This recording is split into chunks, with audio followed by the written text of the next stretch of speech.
Alright, so guys, Jeff here, back again with another video. So today, we'll be doing a video on the 5 cryptocurrency that I'll be holding into 2022. So I actually did a stocks version. It's uploaded on my channel about 2 weeks ago.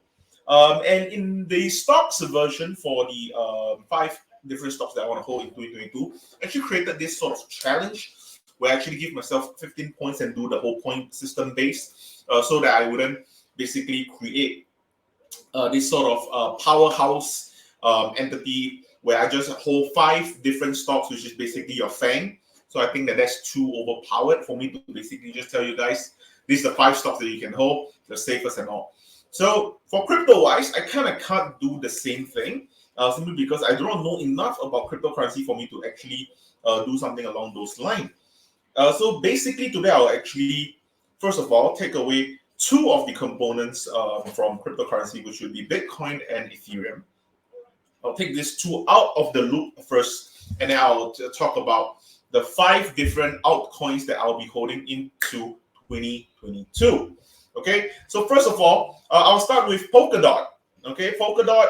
I like Polkadot as a cryptocurrency, first of all, because I think that it actually solves an issue. Okay, first of all, I like it because it's a proof of stake. And personally, you are probably going to be seeing a lot of proof of stake in this video.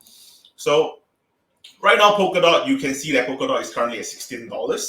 Not exactly doing particularly well. If you look at let's look at the month chart.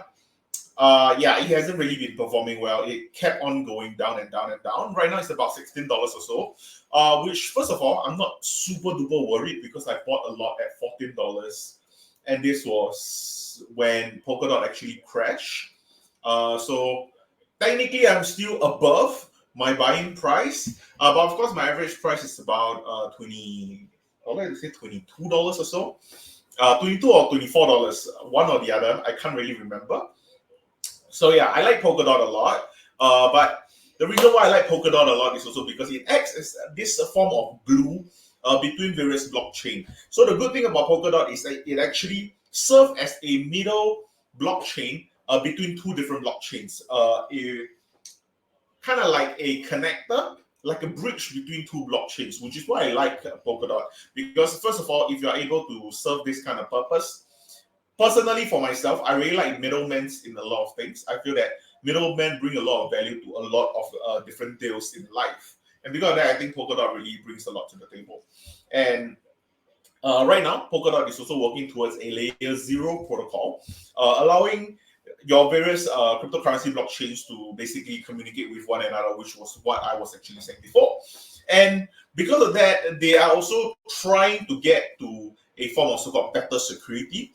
So right now it's kind of acting like various atoms, okay, using a little bit of sciencey stuff.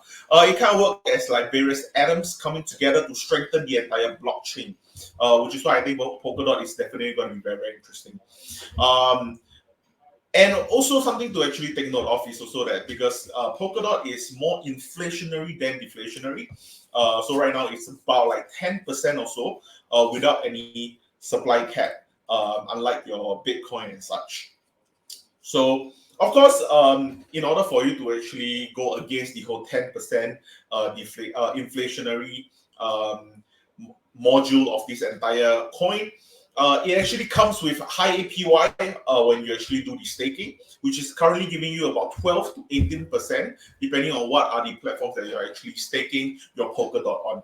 Personally, I stake it on Kraken, which is why I'm getting 12%. Of course, you can also stake on, I think you can stake on an FTX or some other platform where you can actually get all the way to 18%. But you know, of course, in the crypto world, 18% or 12% seems like small numbers, and a lot of people kind of don't really regard much about this sort of low percentages. But personally, for myself, for someone who's actually in the stocks market, 12 to 18% sounds dandy to me. All right. So secondly, it will be Solana. Okay, for Solana, let me just open up Solana for you guys. All right, Solana. Right now it's at about $83, and it kept on going down. right now, I think that it's very, very normal for us to see all the cryptocurrencies go down, which is why I think this video would actually work out well, because if this video actually comes out on time for you guys to see what are the cryptocurrencies that I'm actually into, you can actually take this time to also go and research on some of the coins that you're very, very interested in. So Solana right now doing about $83. At one point, it actually went all the way to almost $200. Yeah, more than that actually, $258. I remember selling it at about 220 or so, and then afterwards, yeah, I did buy it about $100 or so. And then yeah, I think because of that, yeah, okay. If you look at the chart here, I bought in about like 100 plus, around like 120, 130, and then afterwards I sold about like 220, and I kind of just cashed out. Who knew that it would go all the way to 250? Then yeah, of course, right now, hindsight is 2020. Right now, Solana went all the way down to $83 right now. I still think that at $83, as of right now, personally, with the entire cryptocurrency just crashing left and right, I feel that it's not going to be like superbly good time to really buy the dip, because we do not know what is happening with the market. Of course, people will also say that because if your fundamentals have not changed for crypto, you can basically just buy the dip. This sell-off technically means nothing. It just means that it is on a discount. Okay, but let's talk about the more technical side of Solana and why I actually like Solana. So Solana, first of all, is the fastest transaction speed blockchain out there. It should be the fastest one right before Ethereum 2.0, because Ethereum 2.0 is not out yet. Right now, Solana is crowned as the fastest for now. Same thing. This is also a proof of history instead of proof of stake, which basically is kind of the same thing. It's basically proof of history just adds the timestamp to the proof of stake. So basically, you can still be able to stake the crypto. You can still stake your token and still get a solid APY on it. But I'm not sure about the APY. If I'm not mistaken, it should be about 7% or so. So it's not as good as Polkadot, but nevertheless, I still like Solana, because I think Solana as a whole, as a project on its own, with Solana Beach going on, with the amount of holders on the token itself, I think it's definitely going to be a bright future for it. Of course, something that I do want to talk about would be the one time where it actually went down. People talk about the whole DDoS attack, or the hacker attacking the entire Solana network. I think that was sometime in September. And probably people who want to get into this are more concerned over the fact that, if you got DDoS attacked once or you got hacked before, chances are it will happen again in the future. But that's up to you guys to really speculate. I'm not very sure about that. And another point that I really like about Solana is also the fact that Solana is also inside the NFT space. Which I'll also be talking a little bit more about some other tokens that will also have NFT usage. So yeah, I think Solana, they also have an NFT future with fast transaction speed.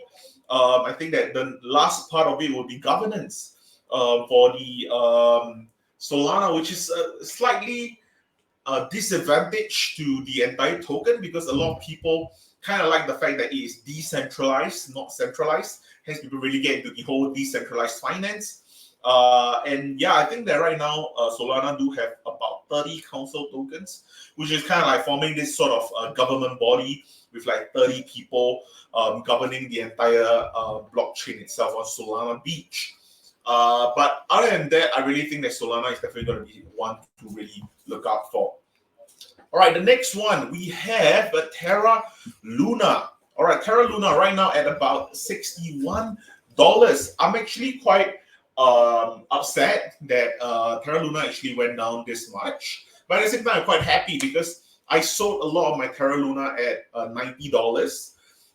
And then, okay, first of all, just to give you guys some preface for this, I bought in Terra Luna at about $40 or $50 or so. And then I sold it at $90. Of course, I still have some Terra Luna on my right now. And the only reason why I bought Terra Luna back then was simply because for pure speculation purposes. The only reason why I thought that Terra Luna was good was because one of my audience actually DM me about Terra Luna to ask me to look at Terra Luna. So I actually did some sort of research on Terra Luna, and I realized that it's the second biggest DeFi pool, right behind Ethereum. And I thought that, if they can actually be that big of a decentralized blockchain, it's definitely worth for me to at least invest a little bit in it. So I think I invested about $4,000 in Terra Luna at that time, and I basically 2x my money, and I sold out about 75% of my holdings, and I just left with 25% of my Terra Luna coins in my Gemini portfolio. And afterwards, basically, it's been just sitting there. I've been putting it onto the staking chain as well. Similarly, this is a proof of stake token, of course. And yeah, because of that, I've been just staking it. I don't really care if the price keeps on going down. Of course, if it does go down to about the $40 or $50 mark again, then yeah, I think it will be kind of interesting for me to start to slide back in one more time. Yeah, I bought it around. Yeah, okay. Yeah, I bought it around this period of time, around my birthday. I remember around my birthday, I was like saying that, oh, okay, yeah, I probably should get into Terra Luna, and yeah, it was about $40 or $50. I sold at about like $90. It was about here ish. Yeah, some literally a month after that, I just okay, you know what? I 2x my money, get out. But I did not get out completely because I still believe in the project to a certain extent. So basically, I still kept on to it and just see how it goes. And basically, because of that, right now I'm still up without a doubt. But yeah, of course, with the whole how you actually trade in the markets, you have to be okay with up and down, which is why, not financial advice, do not buy too much crypto. Keep your crypto down to about 10 to 15% if you want to minimize the amount of damage that this kind of market that can actually cause to you. Again, not financial advice. I do this because I just want 15% of my portfolio to kind of speculate on the market. If I can double my money, great. If I can't, it's all right. I got 85% of my other portfolio to do something else. But let's be honest, right now in this market, it doesn't matter if you're in crypto or you're in stocks, you're going to get destroyed both ways. So doesn't really matter. It's just that the cryptocurrency is going to get destroyed way more. So, we do not know what's going to be happening in the very near future. All right. Now, for the fourth coin that I'll be talking about is going to be Matic, Polygon. All right. So Polygon Matic. I think for Polygon Matic, I was first introduced to this coin, I think sometime in, I like to say last year, about June or July. I was actually recommended this coin, but I didn't really care about it. Okay, it was before that. It was April or something. Yeah, because when I was first introduced to it, it was about 20-30 cents or so. And my friend told me, Matic is cool. You might want to look into it. By that time, I wasn't really doing a lot of due diligence on the blockchain itself, or basically just cryptocurrency in general. I was doing mostly in Bitcoin and Ethereum. But my friend told me, look up Polygon Matic. Quite an interesting project, and because of that, I was like, oh, okay, yeah, cool. But I didn't really do any action on it. And then afterwards, I saw Polygon kept on going up and up and up. Which is why over here you can kind of see Polygon went all the way up to $2. Okay, I remember clearly because when I first saw it, it was very, very cheap, and I saw that it went all the way to $2, and I was like, okay, you know what? I need to put some thought into this. Okay, and the reason why I like the Polygon is also a huge factor was because I kind of I would call it FOMO simply because I did not FOMO in. But it's more like SOMO, like sadness of missing out. So I kind of SOMO into this. Right now, I'm like, do I get Polygon or not? But the second thing is also because with Polygon right now being also an integral part of NFT space, especially in the OpenSea side of thing, people are also getting into Polygon, and because of that, I feel that Polygon is going to be a very interesting play for us, seeing how the three chains right now on OpenSea is your Ethereum, Matic, and also sandbox. Yeah. But yeah, I think basically a lot of people just want to use Polygon most of the time because it's just an easy to use platform for scaling of Ethereum. If I'm not mistaken, Matic should be a layer 2 built on top of Ethereum on its own. But yeah, I mean, Matic as a whole, very, very cheap transaction, and I can see why people like to use it. So no complaints there. All right, and finally, it's gonna be Cosmos Atom, which is the ticker symbol, at $30 right now. Right now, as always, we can always talk about the price action.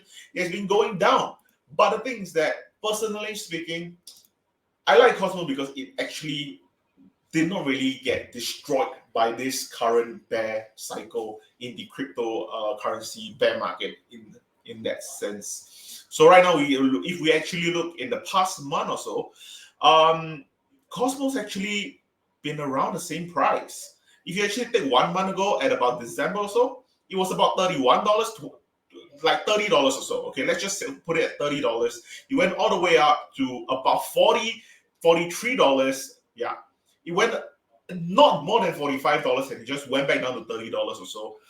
Personally, I think that you don't really see this kind of stable volatility in my opinion, and I kind of like that about some of this cryptocurrency. I feel that stable volatility in some of the cryptocurrency would actually provide a lot of various support lines for people to actually do your technical analysis and fundamental analysis on various coins. Also, because I did a look into Atom and see that they are actually solving so-called the problems that a lot of blockchain are actually having, which is because right now the whole blockchain have this issue, which is that gas fees are so high, and also transaction speed is very, very slow, similar to how Solana have to be the fastest transaction blockchain, dealing with 100,000 transactions per second, whereas Visa is already doing that and even more. So it kind of makes it sound like, blockchain is not really up to speed on it. So for Atom itself, they are still slower than Solana for now, but I do see them actually improving in the future. So something to actually look into. And also because of how Bitcoin in general is a proof of work protocol, and people always say that if you are doing a proof of work protocol, basically our main concern is that it's very harmful for the environment.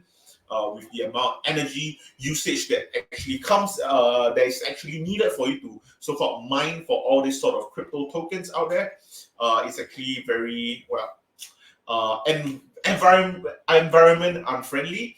And because of that, Atom is actually trying to offer a solution to that. Of course, there's a lot of nitty-gritty that actually goes down to this. But for Atom wise, I feel that first of all, the market cap is of a stable market cap, currently ranked at 19. Of course, I do not know of the very, very technical part of Atom because I have not really looked too much into it. Of course, I'm full transparency. First of all, I'm not invested in Cosmos Atom. I've just been researching on it, and I thought that this is one of the coins that I'm actually quite interested in for the fifth crypto for 2022. Of course, if I want to just put in some of my other ones, which would be my metaverse coins, I can, but I think that won't be as interesting. And also because I'll be making another video about a metaverse coins that that I'm actually interested in, coins that's related to the metaverse, that I'll actually be creating something in the future, because one of you guys actually asked me in the comment section before. But yeah, basically these are my 5 cryptocurrency that I am possibly or am already invested in 2022. By the way, I hope you guys like this sort of video. If you do like this sort of video, please subscribe to my channel, drop me a like. It actually helps me a lot. And also, it helps with the algorithm if you actually tap on the like button. And with that said, thank you guys for watching, and I'll see you guys next time.